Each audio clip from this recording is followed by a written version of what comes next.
Bonjour mbote bandeko ya famille Libota. Famille Libota noko yoyo yede susu kaka ndenge zalaka tebisaki bino à chaque épisode ya mama na biso belle vie tokobanda koleka pour tout ça la analyse avant épisode ya sika ebima bandeko ba bolingo nakosa bino te totalaki premier épisode na biso ya Skinny oyeleka ki bongo lobby dimanche le 13.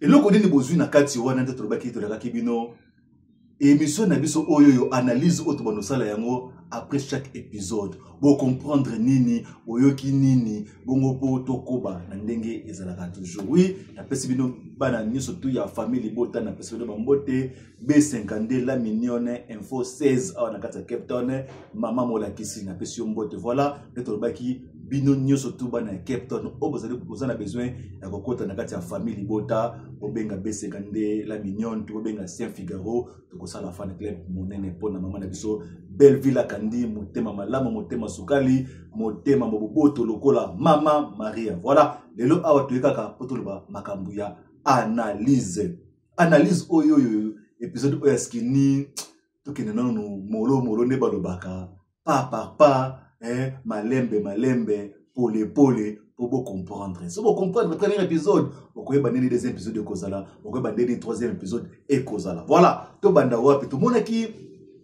nakati ya premier épisode na biso ndeko na biso ya mwasi Linda ozali mal à l'aise nakati ya ndako na ye. Ndeko Linda akosuka wapi na babokilo na ye, akosuka wapi na mobali na ye. Point liboso. Le deuxième point de l'autre côté, tout le monde maman na biso moko belle vie na maman leki na yepe benda bika maman malewa parce que ko sambu saye pa maman na biso Hélène belle vie salité restaurant salité biloko boye kwanga boye madesu boye bakosuka na yango wapi na école pe place Linda atangisaka songi oyo ezali wapi na bisabino bazo solo na collègue na ye collègue mususu ya mosa zalaki abeti moi regarde atali est-ce que akofunde père mobali ya Linda to ekozala ndenge nini bandeko bolingo na kosa bino te film oyo ezali très intéressant utale ya mona bolandi malamu pa de boko comprendre. Voilà, to bandane bandeli na biso na ndenge to fongola ki tableau na biso. Tout le monde a quitté mon film bandi, tout le monde déjà que non, ndeko na biso Linda na mobali na belle famille na ye, et c'est comme si ndeko moi c'est Linda azé un peu froide dans le film bandaki, azé un peu froide na belle famille na ye, batuni ba question ça bien oui na ça bien, peut-être kutu papa bokilo abandi ko kanisate et mususu abandi moi systématique. Yango lobi mona ebandeli ke non. Ils ont bandeli peut-être ne salaka modèle wana to yebi pete est-ce que zali systématique zemi to éviter Linda azali kobomba nini nakati ya Libota na ye o bandeko. C'est très intéressant. De l'autre côté tout le monde nakati ya nakati na école côté Linda atangisaka to moni na maître mususu likolo ya balcon bazali ko solo la très à l'aise par rapport à ndenge azalaka nakati ya ndako na ye. Bana famille Libota no kwazo panza no kwazo décortiquer pour fongola matoi Bolanda. Tango bazali ko solo la wana bazali ko solo omoni soki mo bazali ko solo la très à l'aise dans mobali mususu na libanda ndako na ye.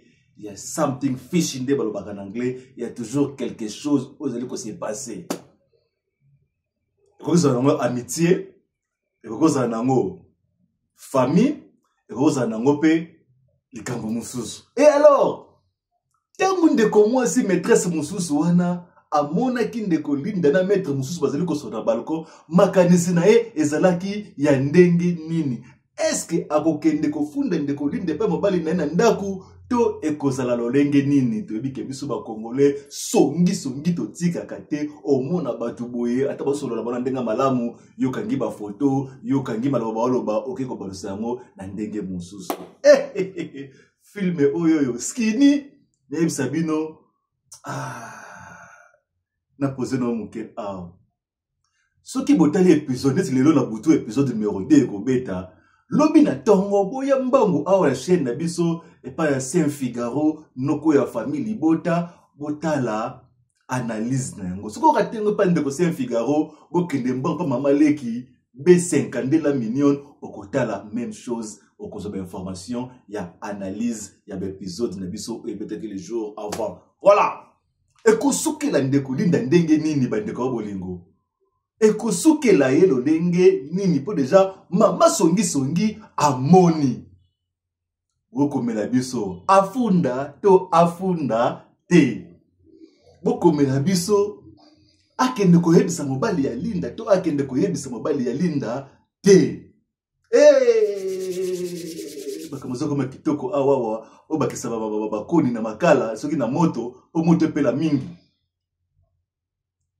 Siko eloko nini ezali kotinda ndeko linda azala mal à l'aise na kati ndako na ye asolola malamu tina mobali nena ba belle famille na ye mais place asalaka elle se sent très à l'aise ya kosolola na ba collègue na ye. Omoni pasi mbonge zo maizo ningana na mbonge noko zo pesa kaka conseil noko zo lobakaka noko lobaka mabete balobaka noko monoko solo mais lobaka makambu ya malamu maman na biso belle ville kandi a pesi biso sous devoir ya ko décortiquer kaka ba film na biso modèle oyoyo. Voilà. Makambu ya famille oyo ekosuka lolenge nini. Bo partager dans nos émissions oyoyo, bo tia ba like ba commentaire na bino, bokoma po tozo koma na dimension mususu awawa. Belle villa kandi nzoko ndoza la kaboye. Mambo bansobele. Tu sais dans le colote na place on a moins virgule donc ozonga po donc c'est ça na conclusion sur na suka makambo ya linda na libota na ye na maître oyo azali kosolola na ye kuna na balcon. Voilà. Toyeli susu mama na biso mama mleki Marie-Hélène yena mwana na ye belle vie opesi mbwa boyi ko nyokola mwana ko finga mwana salite ko bebisa salle de bain nzoto solo po nini po sala ka kwanga teka ka kwanga ba mama malewa ba sangwa likolo ya makambu oyoyo. Est-ce que penza ezali likambo moko ebatama te? Bino ba mama bobokola ka bana bandeko na bino. Est-ce qu'il faut modèle oyo ya ko traiter ka bana na bino bana bandeko na bino na kati ya libota? Vraiment na yebisa bino ezo la soni ezo la pasi Patricia yena belle vie bazali ridiculiser et pas ya mama leki na bango mama Marie-Hélène po azali ko finga bango solo. Azo ko finga bango solo mais azo la suba pesa kaka mchaki madesu. Ozaki façon ya kobeta matolo te. Ozaki façon ya kosenga biloko po kende kolia te. Bandeko bolingo tina analyse oyoyo yango oyoyo. Soko tala kata filme, ata soko kataki filme, donc côté na analyse na biso oyoyo ekopesa yo esengo ko comprendre place nini tozali.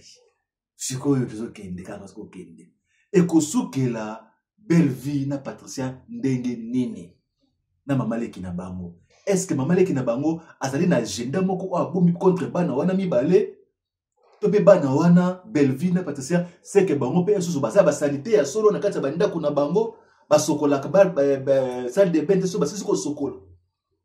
Basaka ka brancher na malewa na pundo madesu na kwanga.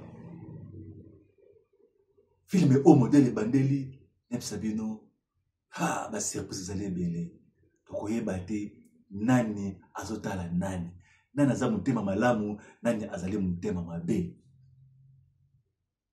Conseil na bino bandeko oyoyo bozwaka ba filme to bandela tu micro surtout bozwaka ba filme mobimba ya Kandila belle vie okonota mona ba chaîne bino botika eloko wana ekwesaka chaîne mère chaîne parce tozwaka ba information et moyen muntu afuta bactère ba cameraman ekozala te je m'excuse ekozala te pona nini obino bozali kozwa déjà ba revenu na ye ezali kokota et pas na bino. Voilà wana conseil ya noko pona bana famille libota awa nakati ya Cape Town et partout nakati ya mokili mobimba. Voilà tokoba lisusu kokoba tozonga lisusu na ebandeli Nous sommes deuxième partie pour conclure analyse na biso ya mokolo ya lelo lundi 14 février.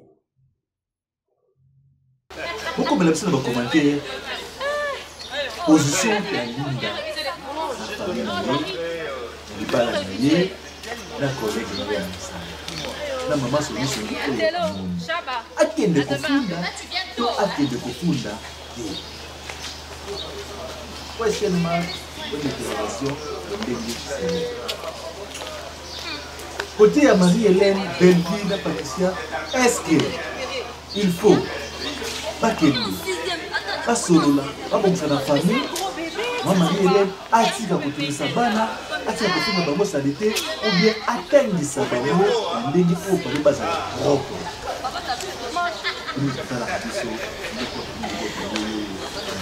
Ouais, mais ça justice c'est un mboko teko zaka obomi na yo.